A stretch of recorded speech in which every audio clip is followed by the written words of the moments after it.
Good evening, everybody. Welcome to 2026 first meeting. Not a lot of chat first. First thing I would like to remind you about is the February meeting, which is our AGM. Peter, you are about to send out the paperwork for that, are you? About a week's time. About a week's time. So it would be very nice if some people could come and join us on the committee. We're all getting a bit ancient. We'd like a bit of help. I suppose you're all aware of the accident of the last few days down in the Gold Coast.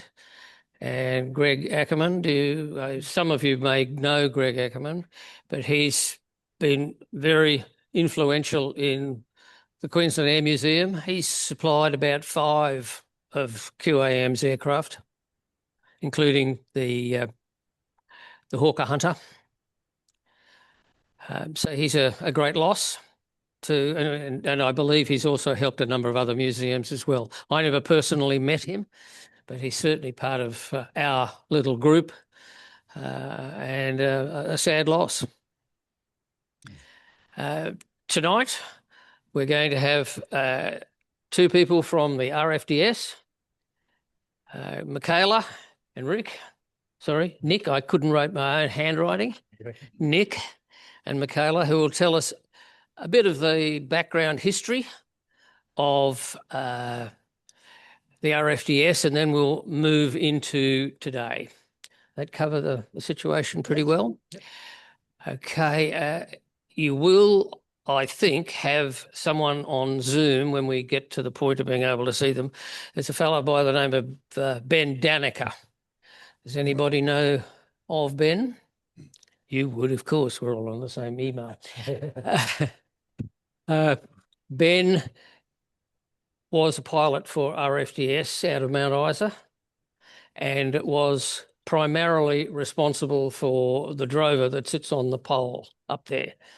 He got access to 2 accident aircrafts and bodged them together and made the single aircraft that sits up there now. And I believe it's going through a refurbishment at the moment. Give it about, I think it's 4 weeks. 4 weeks.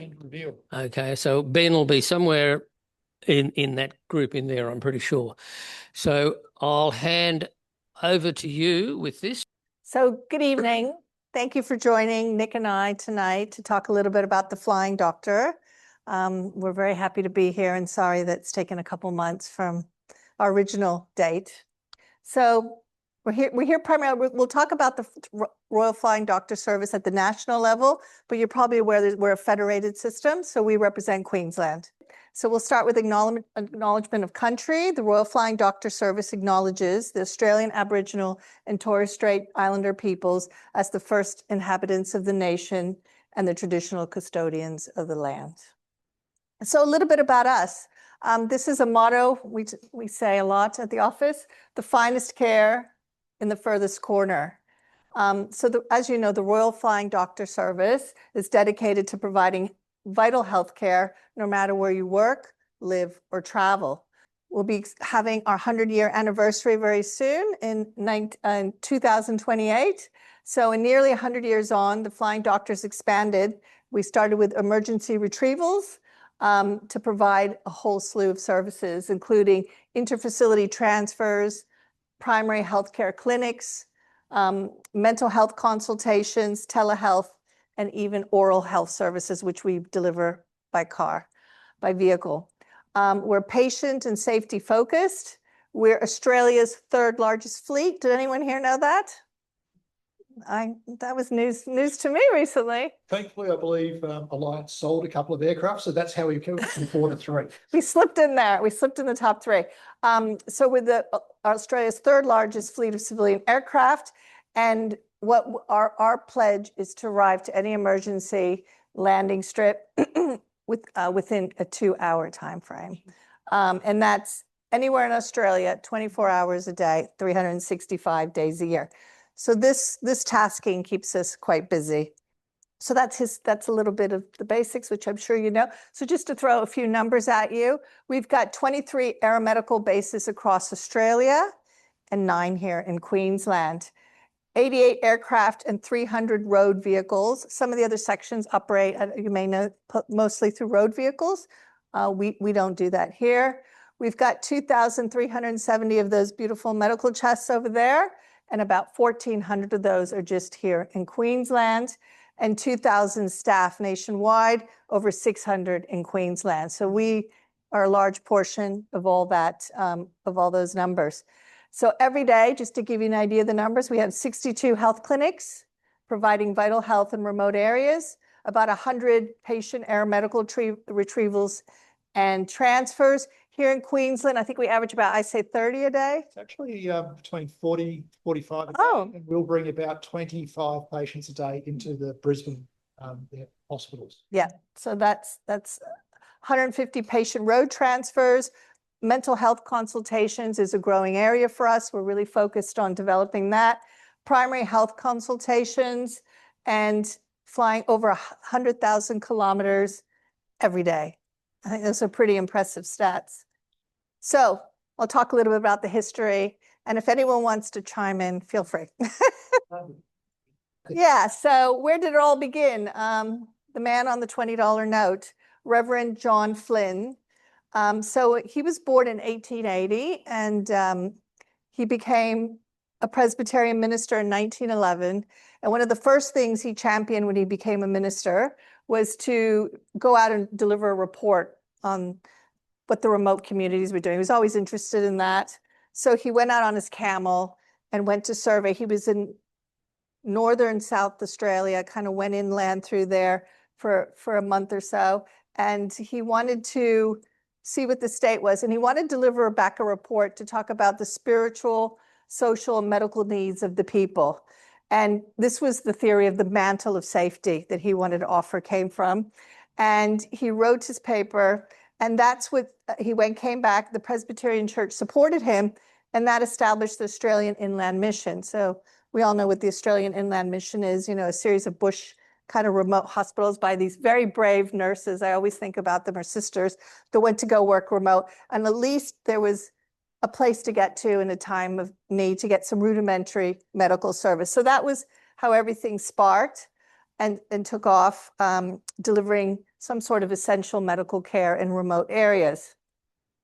But lots of interesting things happened in 1917, which really highlighted the sense of urgency to develop medical care and really highlighted the distances.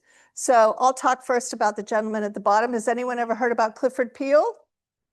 So Clifford Peel was a young airman who had just joined for the war. And what Reverend Flynn was very good at, he was a prolific communicator and marketer, and he wrote a lot of newspapers and a lot of articles. And Clifford Peel came across one of his articles where he was talking about how we have to service his people who live remote. And he wrote him a letter. He was 24 years old, and he wrote him a letter, and he said, how about you try out this new fandangled, just, you know, piece of equipment called an airplane? And that's what sparked the idea. So he wrote the letter. I wish we had that letter somewhere. I did look for it. Gold. We don't have that letter, but unfortunately Clifford Peel died, and he didn't know that his letter sparked the whole idea for the Flying Doctor. So there the template was set, but how to go about it, we'll talk about that a little bit later. But also in 1917, in the same year, there was the story of Jimmy Darcy. So this story, I mean, I'm sure this happened a lot, but this story got picked up through the newspapers and really highlighted the need for care. So he was a young stockman up in the Kimberleys at a remote station, and he was grievously injured. So they decided to take him by a cart for 12 hours down to Halls Creek to a post office, where the postmaster, with the telegraph and a penknife and a bit of morphine, taking instructions from the doctor in Perth, did some very rudimentary surgery and tried to keep him stable, when a doctor from Perth decided to try to travel up to try to save him. And the story was told over the 10 days of his travels to try to get there, crossing rivers, boats. Indigenous people helped him. And he arrived there hours after Jimmy Darcy perished. So this really spurred the idea of the urgency to cover vast distances a little bit more quickly. Now, the next piece was, obviously, Flynn had the idea of an aircraft now, and obviously he was talking to the predecessors of Qantas. He was making all the necessary connections, but he needed a communication system. It's not going to work without that. So Alfred Traeger, he approached him. He was a radio pioneer. I heard he was in the war. He was, just that to be corroborated, but he sold his first pedal-powered radio to John Flynn. So obviously they talked about what they needed, something that could work under manpower without use of energy. And so many things came from that, as we all know, the School of Air. And so now we had the other little missing piece. How are we going to call the aircraft when we're needed? We need a communication system. The interesting piece here is there was one last piece that was missing, and that was the funding. So Flynn had the idea. He's like, okay, I'm going to get an aircraft. I've got somebody to do comms, but I don't have funding. So how did we get our very first aircraft, which was this biplane, the Havilland, the DH-50, was through a bequest left by Hugh Mackay. And if anyone knows who Hugh Mackay was, he was an industrialist out of Victoria, and he made all his money distributing the Sunshine Harvester. So yeah, so I think Sunshine's probably named after him. And he left a bequest for £2,000, and now Flynn could go ahead forward, lease his first aircraft, this one, which did its first flight, correction here, the 17th of May, 1928. That's our official anniversary. And it flew from Cloncurry to Julia Creek. And my records show, a little bit of study I did, that we looked after 250 patients that year. I don't know if that's by land or aircraft, but there was 250 patients looked after, and that was our first aircraft. Very rudimentary, but you can see that we were able to shuttle around our patients. So here again, a little bit about Flynn. And I'm going to hand over to Nick to talk about our services. Thanks, Michela. So starting as a health service to provide the finest care in that furthest corner, what do we do now, and how has the service evolved over the last 90, I think, what are we up to? About 98 years now. We're 2 years off the centenary, and yes, it's going to be a big party for those of us who hopefully are still working there. So our current services, if you think about where we operate, that map shows you the population density of Australia. We operate everywhere that's grey. And you can see, if you were to do a similar map of Europe, you'd have a lot more yellow and red and oranges over the same landmass. So everywhere that's grey is our backyard. That's where we operate. From our different bases, we can, as we said in the introduction, we can get one of our emergency aeromedical retrieval teams to the nearest landing strip anywhere within 2 hours, assuming that the landing strip is A, suitable in a condition that we can land it, and B, if it's at night, that it's got some form of lighting, of which it can be anything from lighting like we see out the windows here, to toilet rolls soaked in diesel placed at strategic distances down a flat piece of ground. I do have some videos to share afterwards, so if anybody would like to see some videos of how we do that, I'm happy to share them on my laptop after tonight's presentation, and we'll share, for those of you online, we'll share the link through with Peter afterwards. If we look at where we provide primary health, now this is where we fly in, and this is the original core mission of the Flying Doctor, is actually being the doctor where there is no medical support.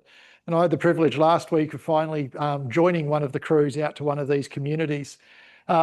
We have, every dot is where we fly into, usually at most every fortnight. And then we do telehealth services in between our physical presences. Oh, there's Billy, that's who I was traveling with before. In between those physical presences, we have our acute telehealth.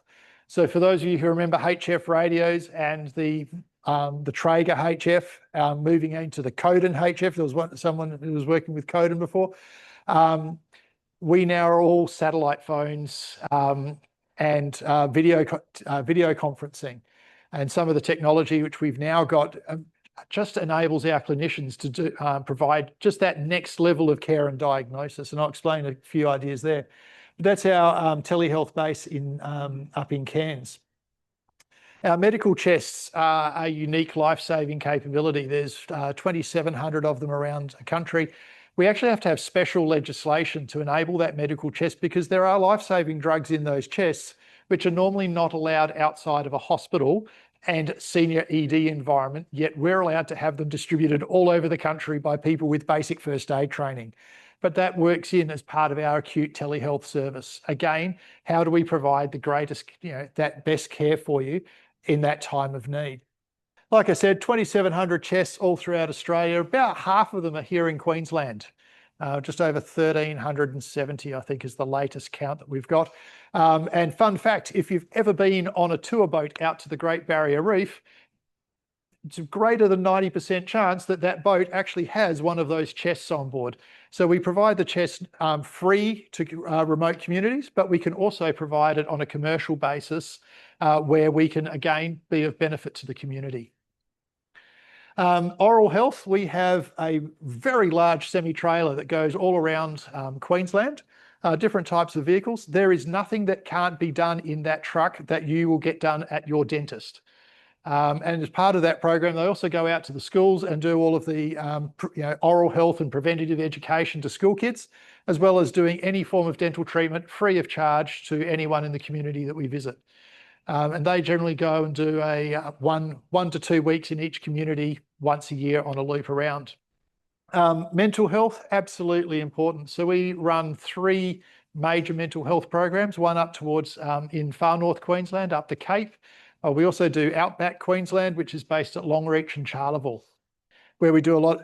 And mental health is always face-to-face. Telehealth is our backup where environment prevents us from doing so, such as current flooding situations that we have. Engineering, I've noticed a lot of you have a very strong aviation engineering background. We do all of our engineering in-house. So we have, I think there's 5 heavy maintenance bases around Australia. So Jandakot, Adelaide, Broken Hill, Brisbane and Townsville, and Cairns is just about to be certified as a heavy maintenance base as well. So all of that engineering occurs in-house with our own team. We have an apprenticeship program and we've got B1, B2 lanes, as well as tertiary engineers and airworthiness engineers as well. And so we service our own fleet in-house. Always fascinating to go down to the hangar and see what state of disassembly they've got an aircraft in, usually about midweek, particularly when they have to do engine changeouts. And they're also equipped to go and do all of that work in the field when we've had an incident in whatever location that occurred. So we've had to do engine changes literally in a paddock previously.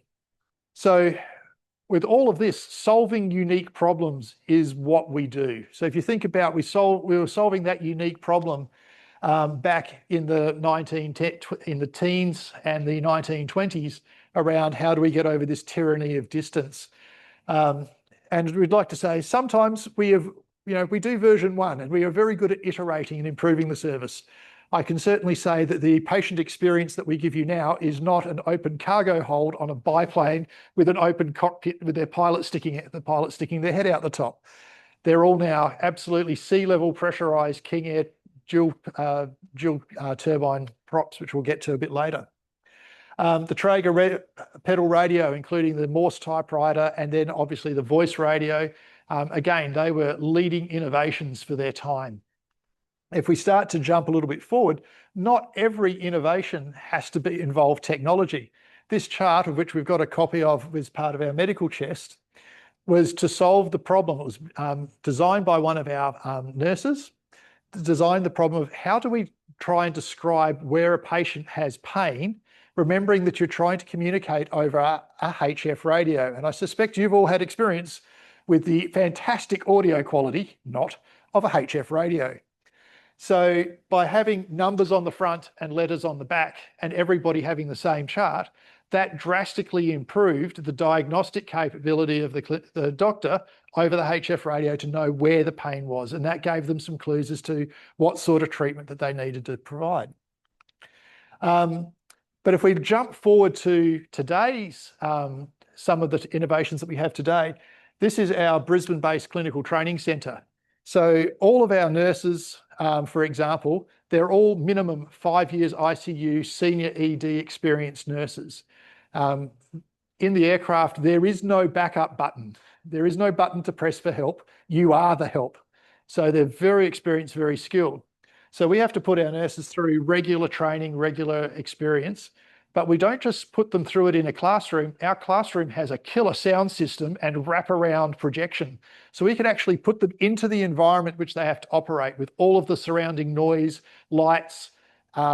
We can change the aircon to be frigid and baking hot so that we actually get practice in this environment that they're going to have to operate in as well.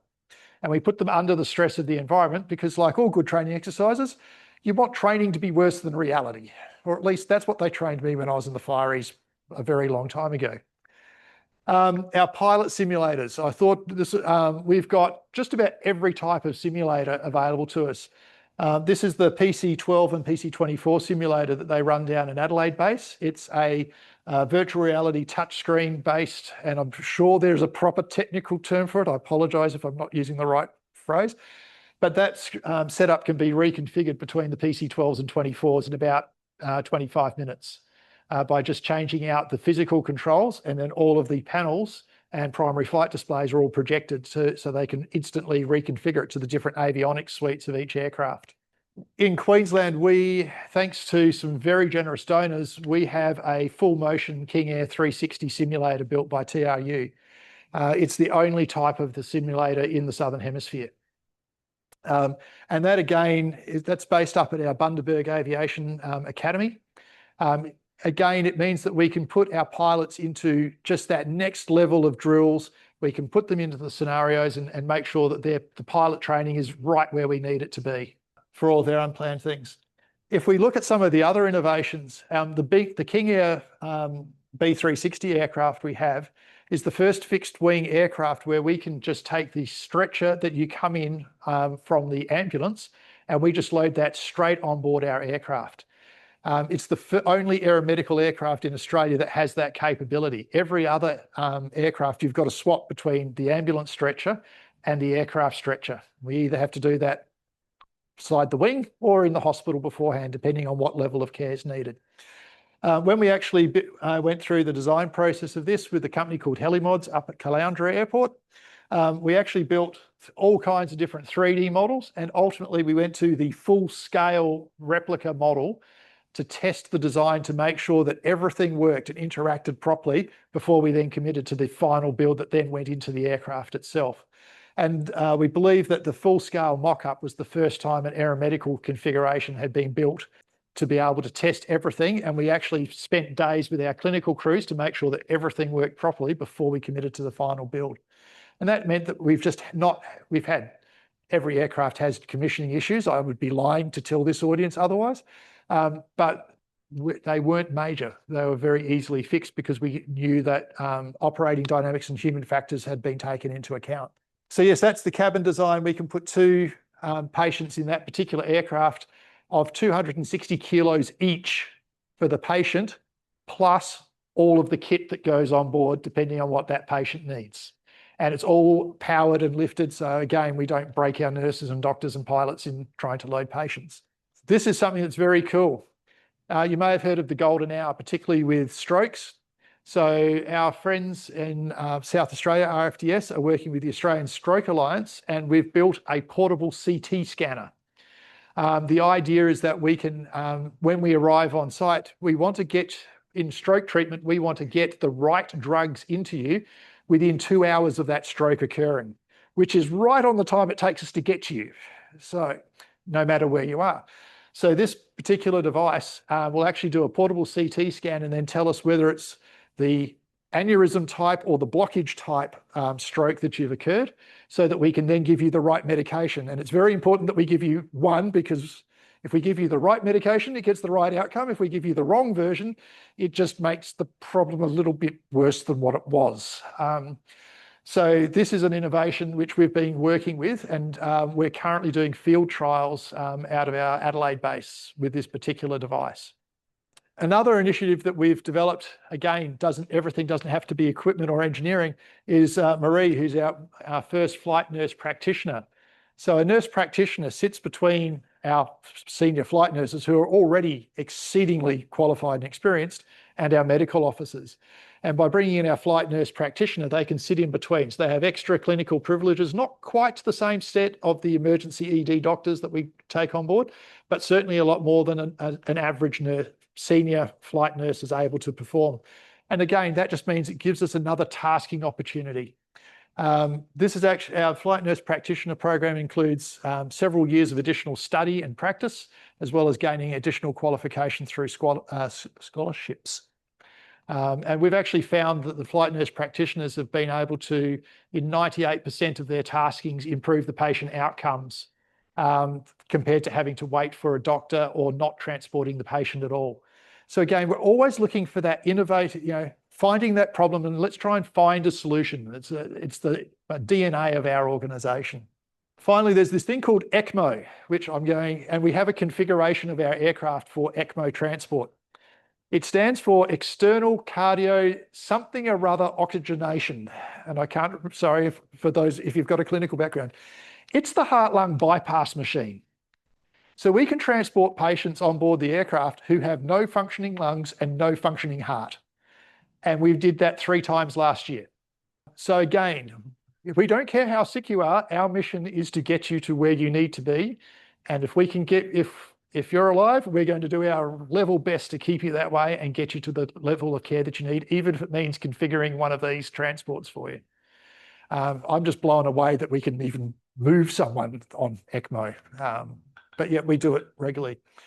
Our control centres, and this is my personal baby because this was my first project. We've gone from HF radios and pinboard type operations control centre. If you ever come down to the Brisbane operating base, we now have a full real-time operating centre where our tasking officers can see every aircraft and its status and its patient loads and its tasking details, crew qualification. So a question which was, I've got a pregnant lady in Barcaldine in labour and I need a crew there ASAP. Before we had the op centre, you'd have to work out which crews you had, what qualifications they had, were they on a task, where were they physically located. That process takes us about 15 seconds because it's all real-time tracking and real-time information from all of our tasking, scheduling and satellite aircraft tracking.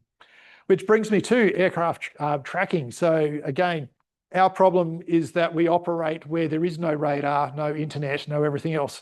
The map on the left is the ADS-B coverage at 3,000 feet. And we like to see our aircraft and we fly into remote areas. We want to make sure they've landed safely. So trying to track that was a bit of a problem. And we worked with our partner FlightAware and we found out that they have, through a product called Aviation, ADS-B receivers mounted on the Iridium satellites that orbit the Earth. We did some tests and we can track our aircraft with between 30-second and 1-minute resolution anywhere on the ground, anywhere on the globe. That also provides us all the real-time data to update our op centre so that all of our tasking boards update in real time as well. But again, it's all about the safety. Part of that program, Global Beacon, also gives us an automatic duress alarm. So if our aircraft fly outside of parameters we've programmed in, it will set off the duress alarms in our OCC automatically on behalf of the pilot and trigger emergency responses accordingly. William Creek. Has anyone heard of William Creek in northern South Australia? Yep.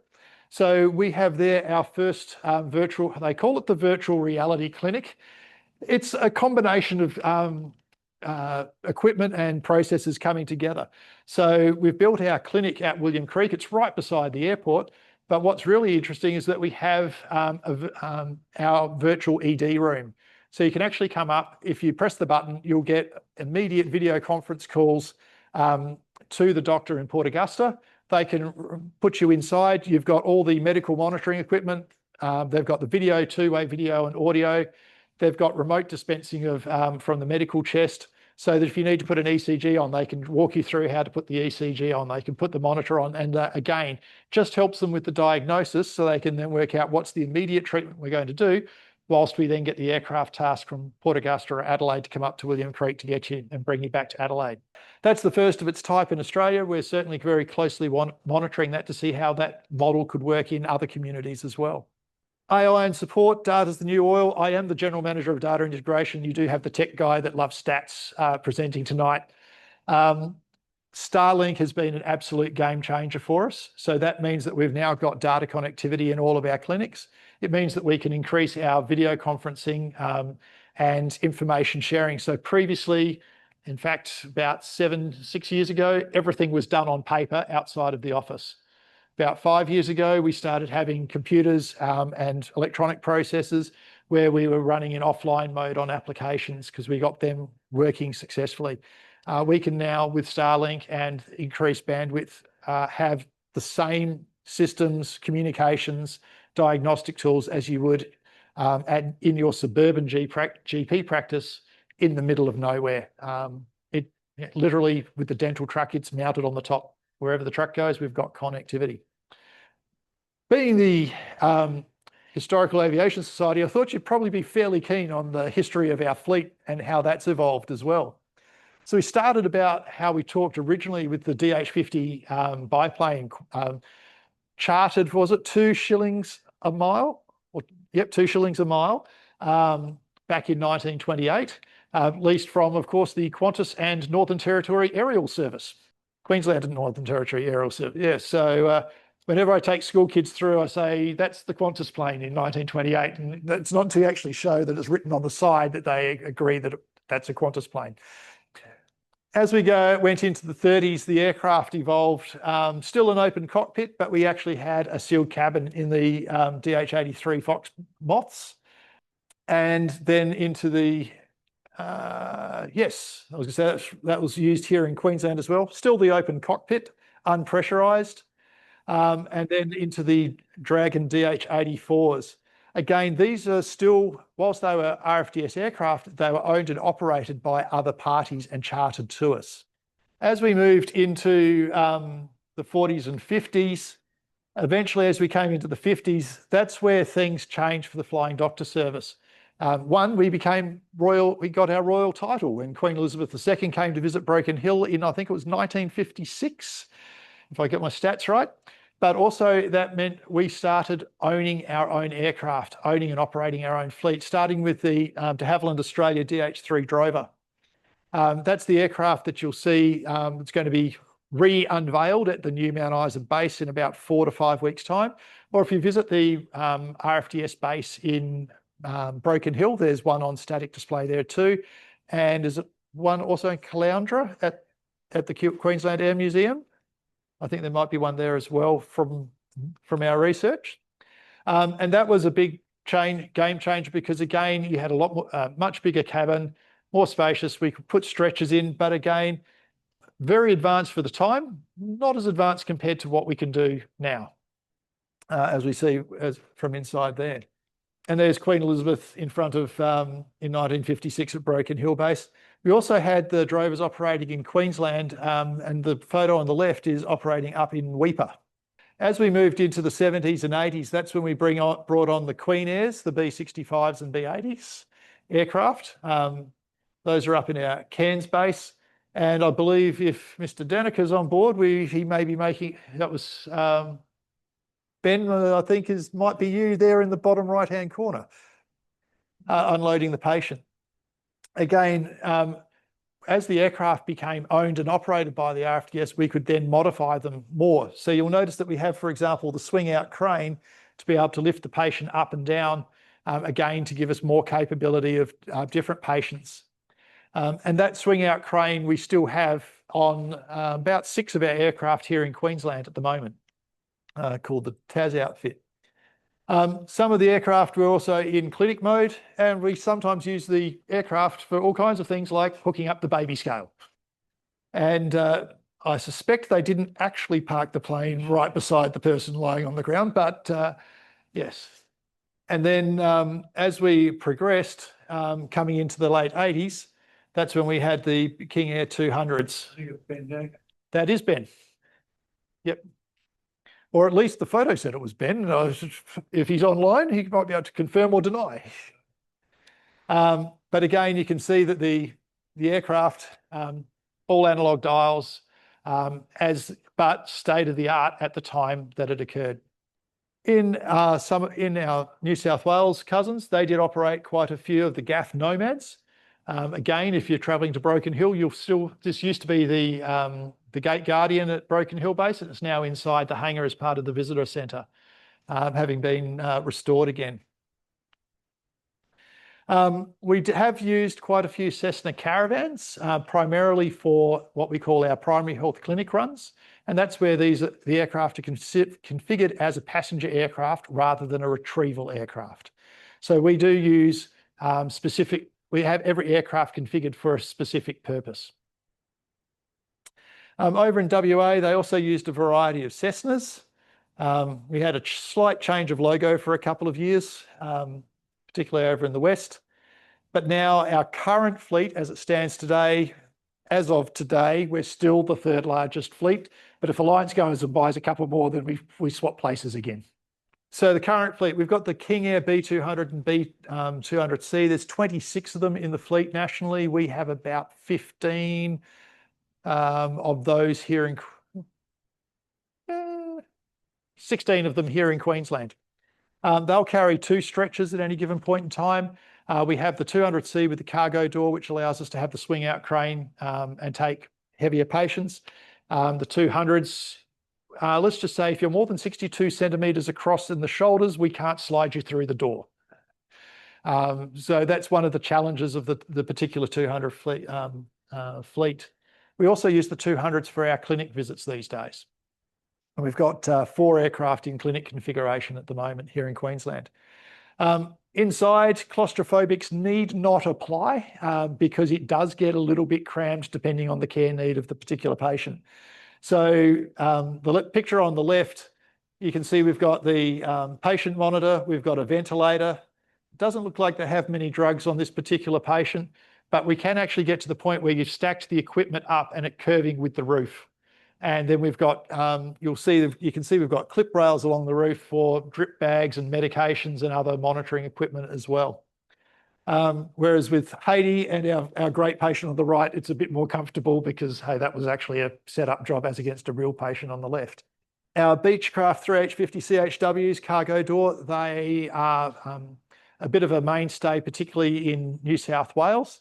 They allow us to carry up to 3 stretchered patients and potentially a 4th patient. Standard configuration is still 2, but we can with extra seats, but we can reconfigure it to up to 3 stretchers and additional ambulant patients.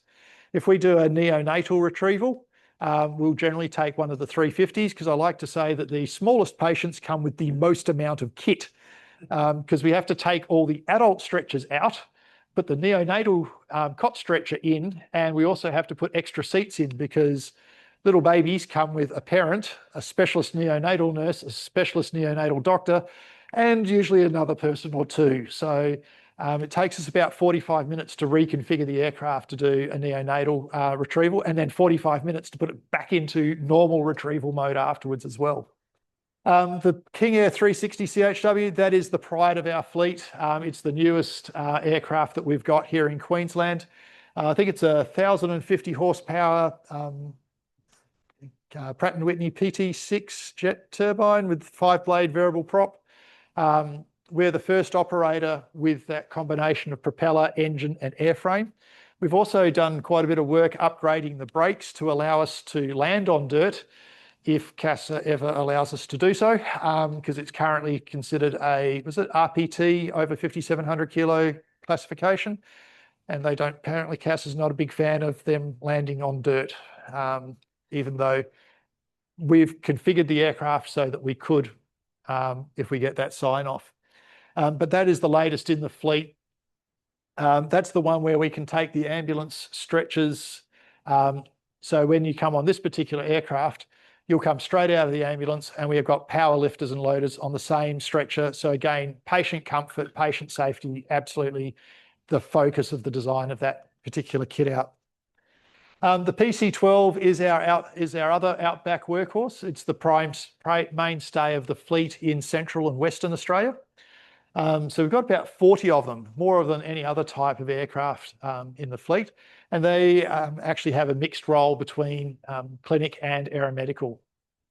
They can take 2 stretchers in the configuration that we need, single turbine prop configuration.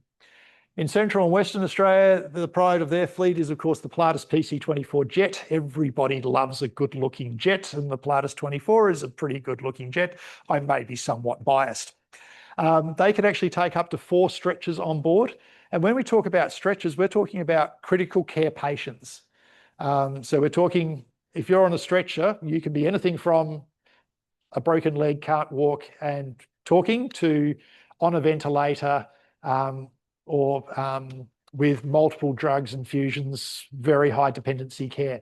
So we can take up to 4 medical staff and 4 stretchers on the PC-24s. You'll find that they generally do the runs, the long distance runs. So from Adelaide, they'll do Alice Springs, Darwin.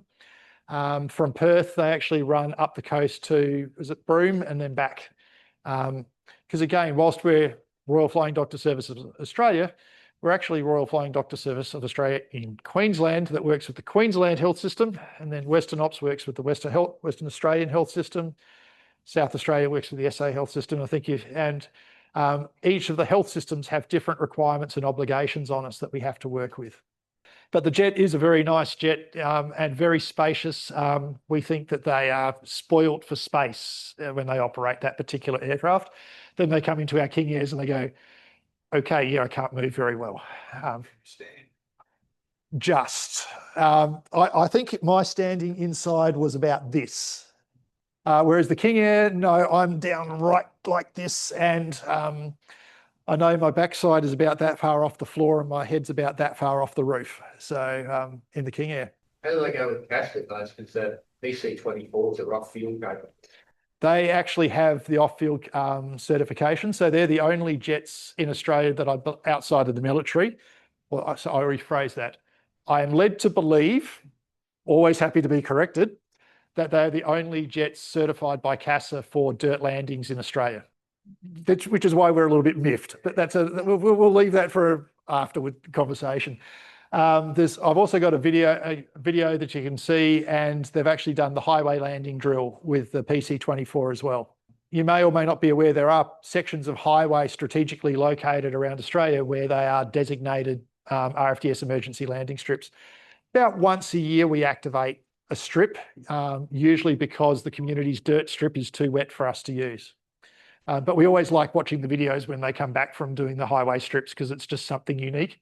And working with, say, FlightAware in the US, in Houston, where everything's bigger and better, they don't have an aeromedical aircraft that's allowed to land on a roadway. And it just blew them away when we sent them that YouTube video, I can tell you. We do actually have helicopters, 2 of them in Perth. They're the EC-145s. Yeah, EC-145s, the Everett Fortescue rescue helicopters. They do the short-range retrievals around Perth, but they can also do the retrievals for critical care patients between Jandakot Airport, where the RFDS lands, and the critical care hospitals closer to Perth City, which I believe is about a 25-30K road trip. And so it's actually worthwhile doing the helicopters there. I've actually done the sums, and for when patients come into Brisbane Airport, if we were to do the helicopter transfer from our base to Royal Brisbane and back, it's about the same time by the time you start up, fly, shut down the chopper versus lights and sirens down the freeway, through the tunnel and out at Royal Brisbane. So, which is why we don't have any helicopters in Queensland. Coming soon, we've made an order here in Queensland. Some of our 200 series aircraft are getting towards the end of their economic life.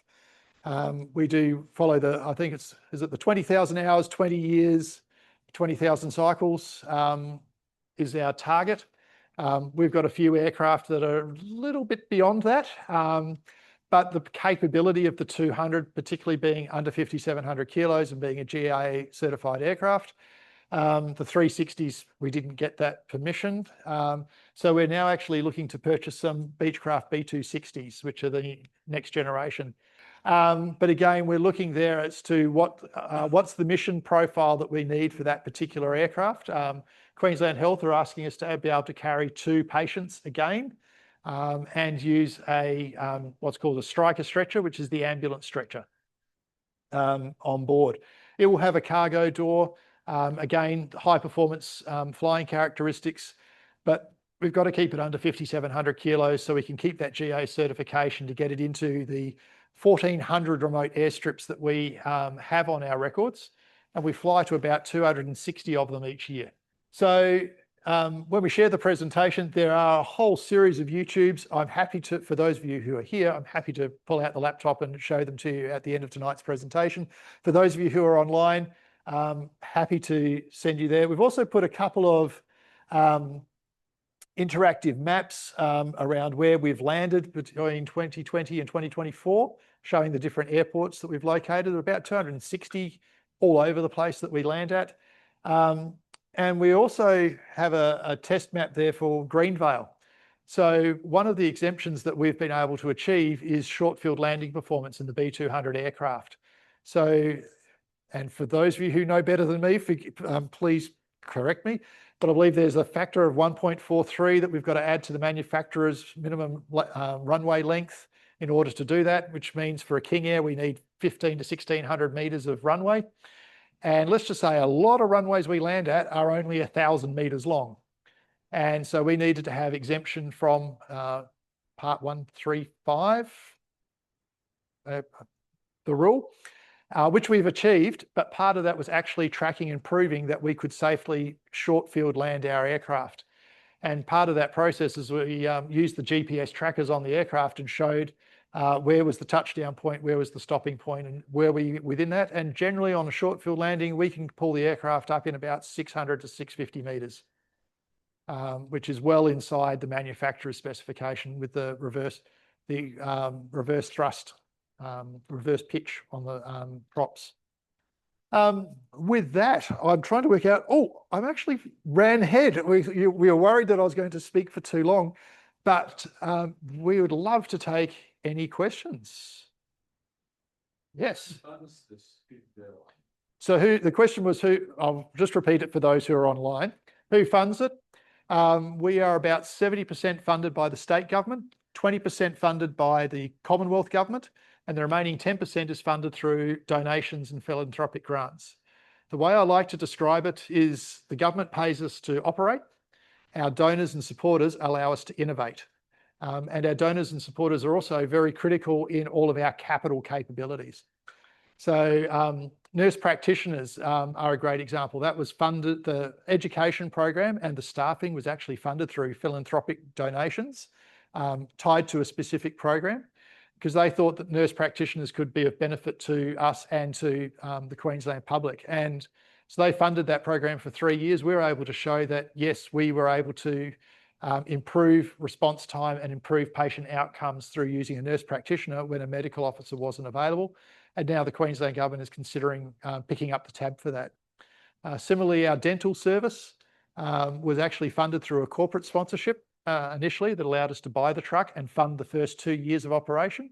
And now the Commonwealth government is topping that up and funding about 80% of that service, with the corporate sponsor continuing to support us for some of the communities. But yes, we don't have, we're not fully government funded. We're very dependent on the generosity of the communities that we serve. The generous benefactor would go there. The question is, has any generous benefactor bought us an aircraft? There are several very generous individuals who have very significantly contributed to the aircraft. And as a sign of recognition and thanks, you may see some names on the side of the aircraft, of which it's actually up to the benefactor as to whether they want their name and what they choose their name. So there was one benefactor, for example, very humble individual, very generous individual, but he didn't want his name on the aircraft, but he liked the fact that he was still very good friends with his school group. And so the aircraft is actually named after the year of his his school and the year of his graduation. And when we revealed that name, basically, and let's just say it was a fair while since he's been at the school as a student. I think that's fair to say. I'm not breaking too many rules saying that. His year group showed up to the dedication ceremony where he said this is, as part of his respect for the friendships that he's maintained, that's how he wanted to recognise the friendships that he's continued to have all these years. Yes. The budget that we run on, I believe it's roughly 200. Queensland government is about $100 million a year. Federal government is about, that will put the federal government's about 25 million a year. And then we need about 10 to 15 million a year in donations just to keep the regular operations going. And that's assuming that everything goes to plan. We do allow for a couple of non-to-plan things, but yeah, everything going to plan. You have a lot of interaction with international countries running their own doctor services. So the question for online was, do we have interaction with international services? Short answer is no. We do interact, all of our services are within Australia. And in the case of Queensland section, all of our services are within the state of Queensland or just over the borders. So we do service a couple of remote communities in Northern Territory where they're more affiliated with Mount Isa than they are, say, Tennant Creek. I was going to say it's been 3 times this month. We actually get requests to go and do interstate transfers. And that's where we're either taking someone who's fallen ill whilst on holiday here in Queensland and we're taking them back to a hospital closer to their home and their family, or alternatively, picking someone up who was on holiday down somewhere else that's had an incident and then bringing them back closer to here. But of course, those interstate transfers, for example, we have to make sure the patient is suitably stable and suitable for transfer before we do so.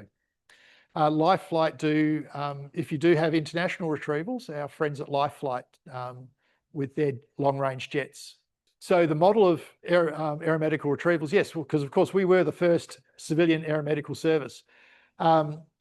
Actually, there is now I'm going to get the name of this wrong. There's the Flight Nurses Association International, which is a clinical flight nurse and flight paramedic organisation, which is essentially an industry body.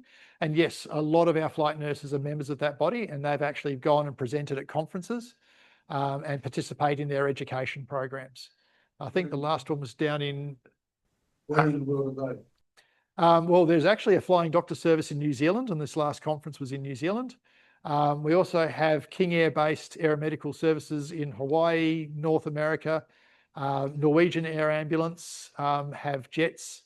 Occasionally we see some jet aircraft come out of China. We've seen come out recently to Brisbane Airport in the last 6 months.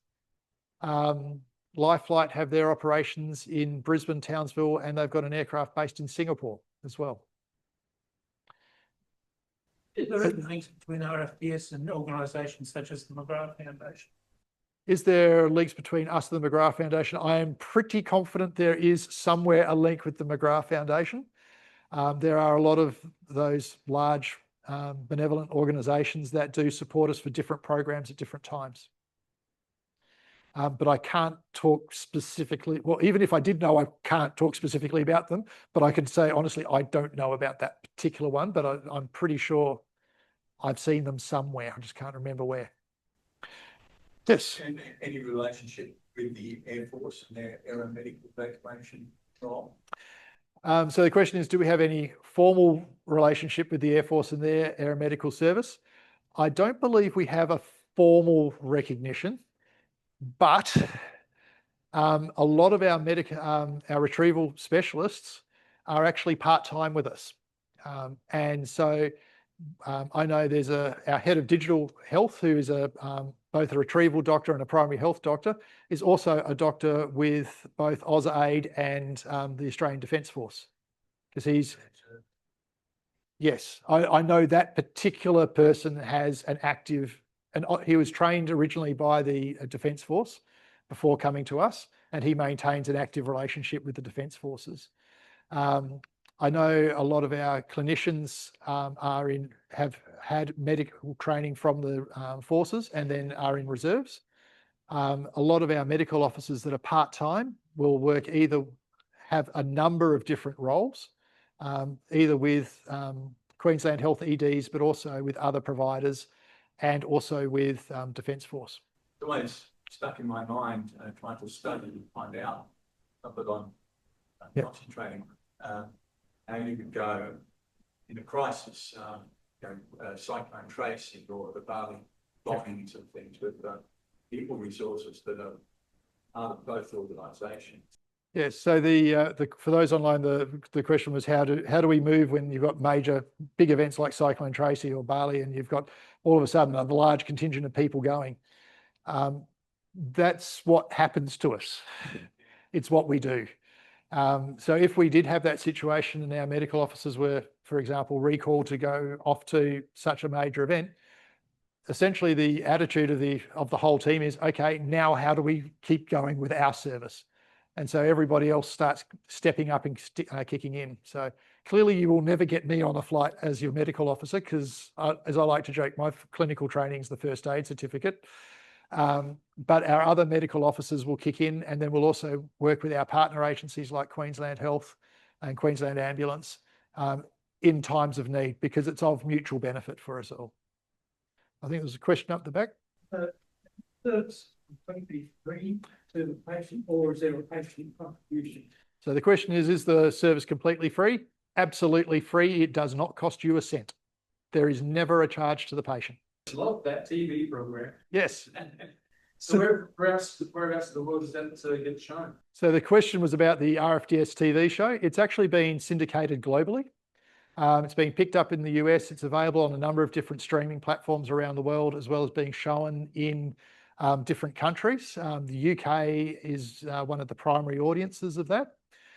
In fact, for those of you who remember back in the 1980s version of the TV show, it was a very popular hit in the UK, and it actually formed a Friends of the Royal Flying Doctor Service in the UK, and they purchased a King Air and it's stationed at Broken Hill. So one of the aircraft at Broken Hill is called UK Friends of the RFDS, and it was paid by donations raised by the fans of that particular TV show. Some other fun facts on the current series of the RFDS. It was, of course, originally filmed at the Broken Hill base, and the script writers actually spent a month working with our crews on retrievals, in clinics, hanging around the office and the hangars, and that was the inspiration for pretty much all of the scripts that occurred. I would like to point out all of the once-in-a-career events that they may have heard and spoken about that occur on a weekly basis on the TV show are actually once-in-a-career events. You don't go to a bus rollover with multi-casual environment brain hemorrhages every week, although it does appear that way when you're there. The other fun fact, series 1 and 2 were filmed in the actual Broken Hill base, but due to the producers not having a commitment for season 3 and Broken Hill base having received a grant to rebuild their Outback Visitor Centre, Broken Hill base had to build their new base, the new visitor centre in the old hangar because they wanted to have the aircraft on display inside, which meant that the set used for series 1 and 2 had to be demolished. And so series 3, the hangar is actually, the new Broken Hill hangar is actually Port Augusta base.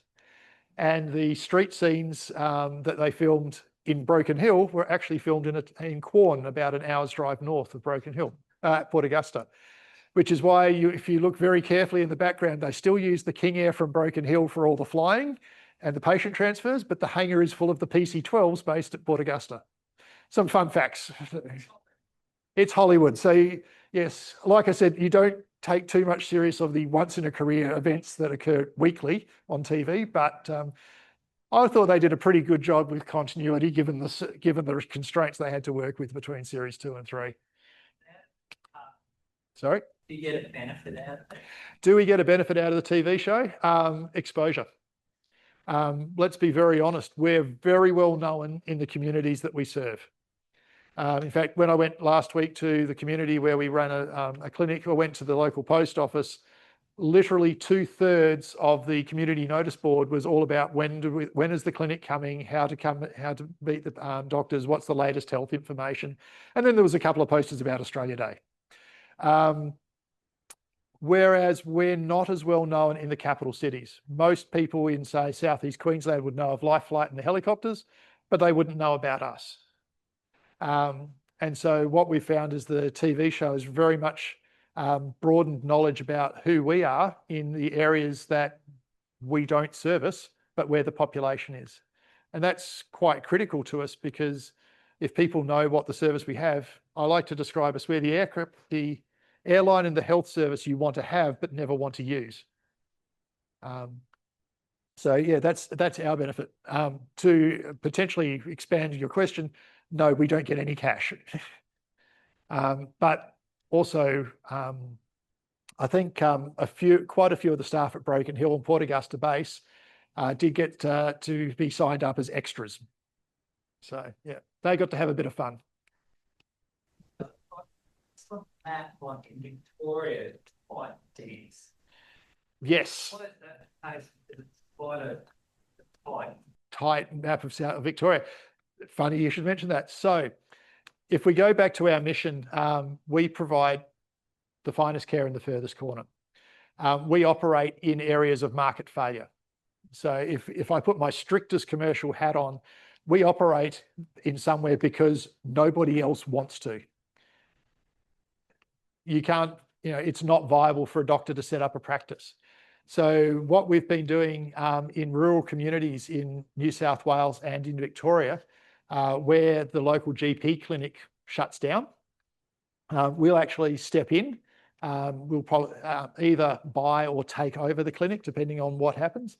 And then we'll actually provide a rotating doctor. So rather than having a permanent doctor service, which is where the clinic failed is possibly too strong a word, but please just give me some latitude on that one. Where the existing doctor had to shut down, we will then say, okay, how can we provide healthcare into that community? And it might be, okay, we're providing it 2 days a week or once a week, or we're providing telehealth service. And I guess that's part of the model where we do primary healthcare, is that we complement the same group of doctors both on-site and telehealth. So there's continuity of care. It's not like other healthcare providers where it's a lottery as to which doctor you get this time. We can actually provide some continuity of care between telehealth and face-to-face health, as we like to call it, which is why you saw all those dots in Victoria. They're all the towns where the doctors have shut up shop, and we've then launched our service into them. Got a road service? Sorry? Only road service? Road service. So in Victoria actually has about of the 300 road vehicles, 240 of them are in Victoria. The fun story is that Victoria section actually started as a fundraising arm in order to generate money to pay for the bases up in northwest WA. And so they were looking for Victorian donors to go there. When Victoria then started privatising a lot of their hospitals and patient transport services out of Ambulance Victoria, the leadership team in Victoria section decided that maybe they could go into for-profit services, and then the profit is what's used to funnel into the funding those bases up in northwest WA. So we have a very large patient transfer service, or non-emergency and emergency patient transport service in Victoria, which complements the Ambulance Victoria fleet. We also have an event first aid service. So at Avalon last year, RFDS Victoria provided all the first aid and on-site medical support, as well as those rural community primary health services there. Personnel had trouble getting critical people in something like William Creek. So the question is, how do we get personnel into critical care people into William Creek or anywhere? The short answer is it is difficult. The skill level that we need from the doctors, we can't actually give them enough work to maintain their skills. And so a lot of our doctors are actually part-time. So they're generally 50%.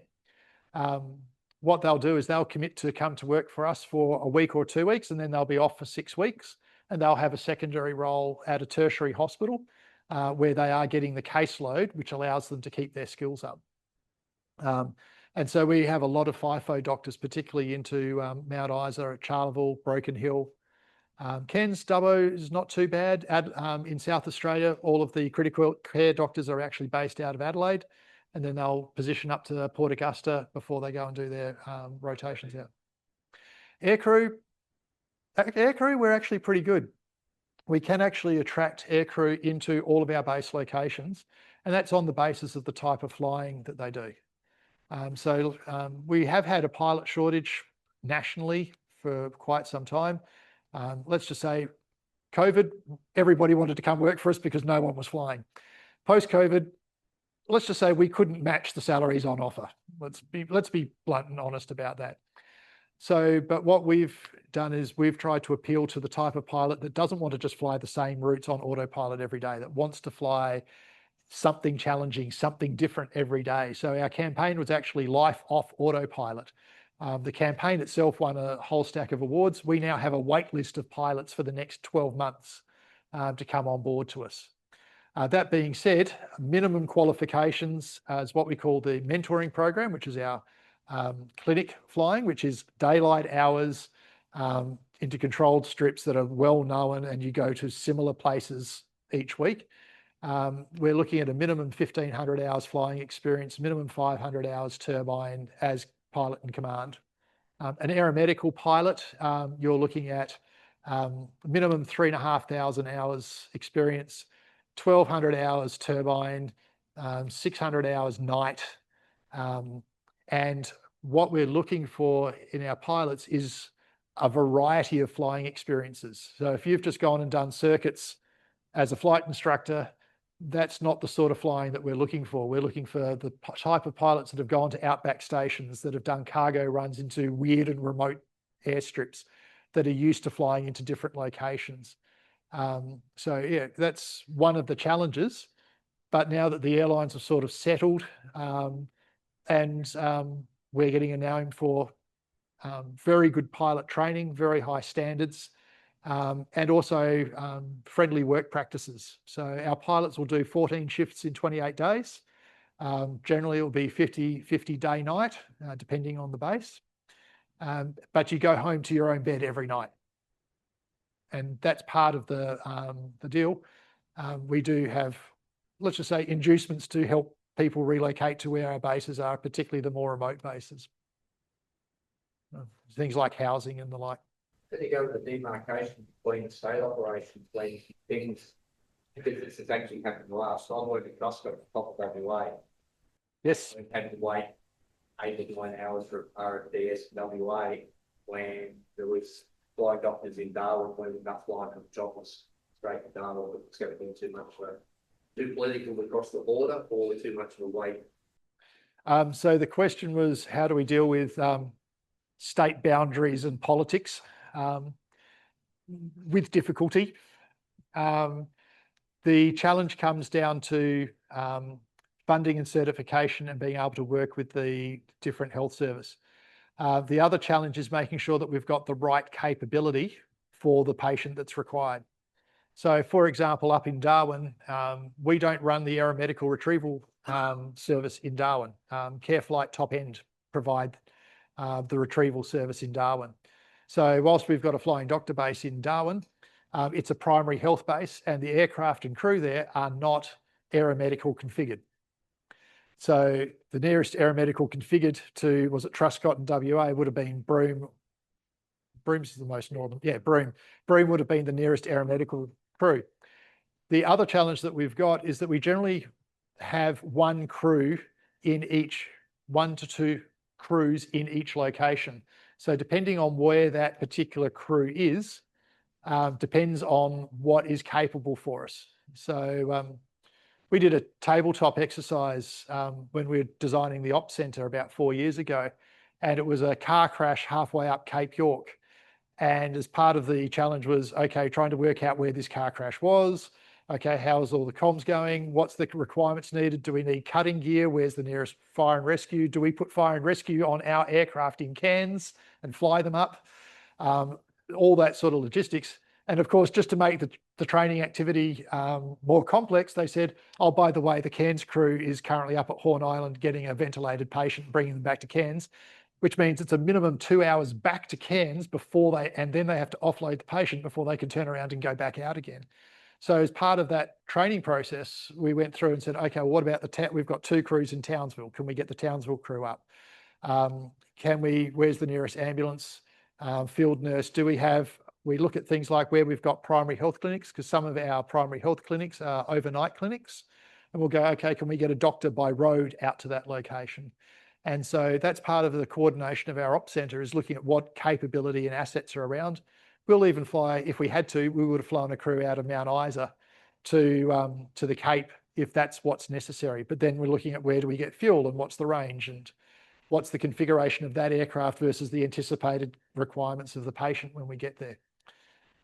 That's part of the challenge, because we've got 4 different aeromedical configurations, and we look for what's the right configuration for that patient.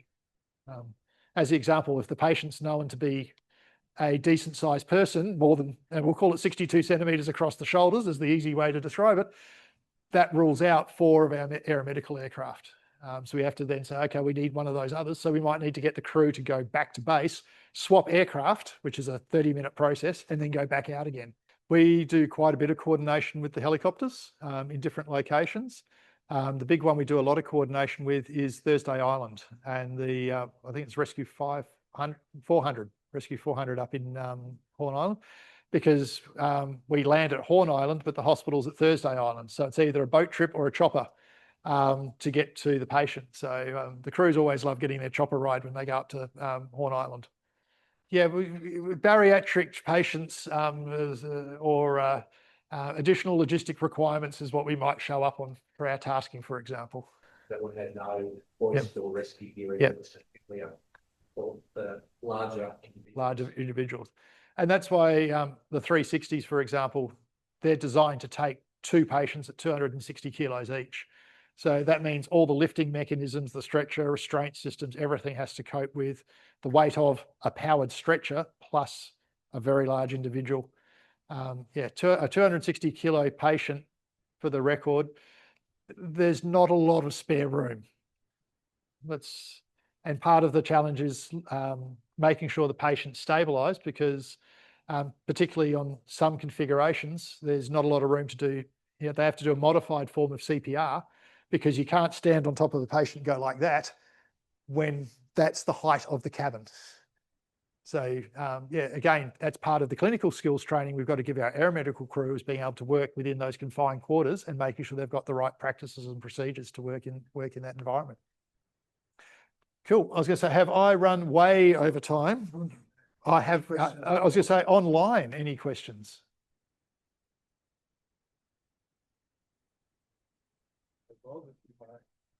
No. With that, on behalf of Michela and myself, we'd like to thank you so much for having us come here tonight. For those of you who we'll share the presentation with some links to the videos. For those of you who are here in the room, we've got one of our medical chests on display over there. We've got a few of our historical manuals from different variations. We've also got some goodies for you to take away. However, we do have one thing I would like to present. So we do actually have a commercial arm, and so this is my advertisement. Rescue Swag is actually one of our commercial operations that provides first aid kits into remote areas. And they've given us, they are a separate legal entity, but all their profits come back to us. And they've given us one of our snakebite first aid kits to give away tonight. So Michela, I think the question was... I was going to say, does anybody remember how many aircraft we have just in Queensland? So how many aircraft do we have in Queensland? 26. I heard 26. 26. Congratulations, Darryl. Thank you. We have a couple of them on display. We talked about RAP, search and rescue there. So this might go next to that. Cool. Thank you so much, Darryl.